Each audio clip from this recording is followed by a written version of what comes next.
Este archivo presenta una breve síntesis del libro Epistemología y Metodología de Juan Zamaja, capítulo número 4, el análisis del proceso de investigación. Esta parte se encuentra destinada a la presentación de las actividades que se desarrollan en la investigación científica, sus características y los propósitos que persiguen, a lo que el autor denomina tratados de metodología. Estos tratados se pueden clasificar en dos grupos: los que intentan desarrollar los grandes temas de la disciplina apegados a la lógica, pero se encuentran con el problema de encontrar criterios satisfactorios para analizar el proceso de investigación, y los que intentan desarrollar grandes temas o dimensiones, pero sin una presentación de la lógica del proceso. Es por ello que al analizar el proceso de investigación en la perspectiva del método según su contexto, es necesario proponer dos categorías. A. Fases y momentos de la investigación, las cuales son referentes a las acciones o tareas en la perspectiva de su eficacia con el objetivo de hacer avanzar el conocimiento, es decir, producir conocimiento nuevo. Y B. Instancias de validación, las cuales se refieren al agrupamiento de acciones y tareas en la perspectiva de su adecuación a los controles de cientificidad o patrones normativos, según la comunidad científica, según la referencia de validación, conceptual, empírica, operativa o de exposición. Por lo tanto, parafraseando a Hanson y Piaget, se puede expresar que el proceso de investigación se puede presentar como un movimiento tensionado entre estas dos corrientes. Para continuar, es necesario mencionar a los tipos de agrupaciones de las tareas del proceso de investigación, las cuales son: A. Las instancias de validación, las cuales se refieren al momento en que éstas tratan de establecer y probar algunos de los tipos de hipótesis ya expuestos. Dentro de ellas se establecen 4 instancias: conceptual, empírica, operativa y expositiva. Y B.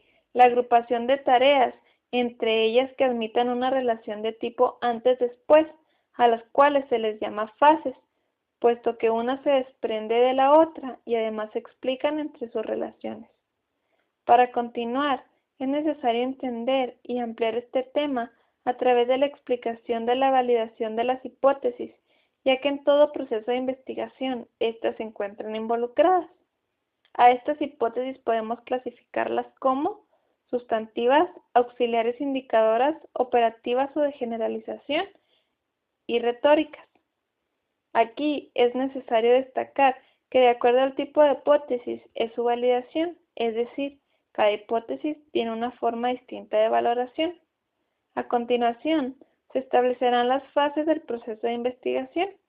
La primera de ellas lleva por nombre planteamientos preliminares. Esta fase es universal, pero adquiere diferentes características dependiendo del tipo de investigación que hagamos, ya sean pioneras o investigaciones de líneas consagradas. Esta fase tiene los siguientes momentos: planteamiento del problema, planteamiento de la hipótesis y planteamiento de los marcos teóricos. Para continuar con este proceso, es necesario mencionar la segunda fase de la investigación, la cual es llamada fase de formulación. En esta fase es donde el esfuerzo de las definiciones conceptuales y las precisiones terminológicas adquieren toda su relevancia. Además, esta fase se divide en formulación del problema central y los problemas conexos a la investigación, formulación de hipótesis sustantivas y formulación de los objetivos. A continuación viene la fase número 3, diseño y evaluación del objeto. La parte más complicada en lo que concierne al diseño del objeto radica en la complejidad que éste ofrece. Es por esto que para configurar un universo de discursos es necesario poner en práctica 3 supuestos. Individuación. Un cierto conjunto se focaliza y se fija como el nivel, donde sus componentes serán los elementos de estudio. Partición. Donde los elementos del sistema son analizados solo mediante la medición y observación, puesto que estos no pueden descomponerse en partes. Y participación. Denota que los elementos de un sistema constituyen a una unidad mayor. Asimismo, esta fase se divide en diseño del universo, unidad de análisis. diseño del universo de variables, análisis de las fuentes de datos y definiciones operacionales. Después de explicar esta tercera fase, comenzaremos a hablar de la siguiente fase, la cual lleva por nombre diseño de los procedimientos. Esta fase se divide en diseño de las muestras posibles, muestra en los diseños exploratorios y la muestra en los diseños descriptivos. A continuación, retomaremos la siguiente división de la fase, plan de tratamiento y análisis de datos. Este es el momento que nos exige tener en cuenta cuál es la naturaleza de nuestro producto final. Además, debe examinar minuciosamente cada uno de los tipos de hipótesis, dado que los resultados de cada una de estas hipótesis iluminan el examen de las restantes.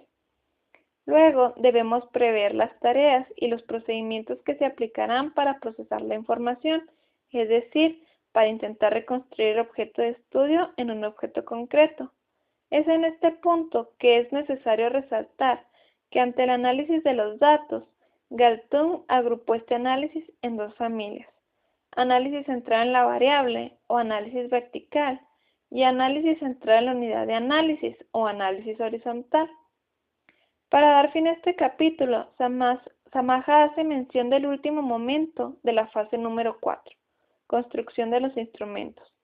En este momento, el investigador debe ser muy cuidadoso, pues de esto es que depende la obtención de datos que expresen de la manera más fiel los nexos conceptuales de las hipótesis que guían la investigación, y como fue expuesto al comentar la instancia de validación empírica, de ella depende la validez de los datos que se emplean en la solución del problema.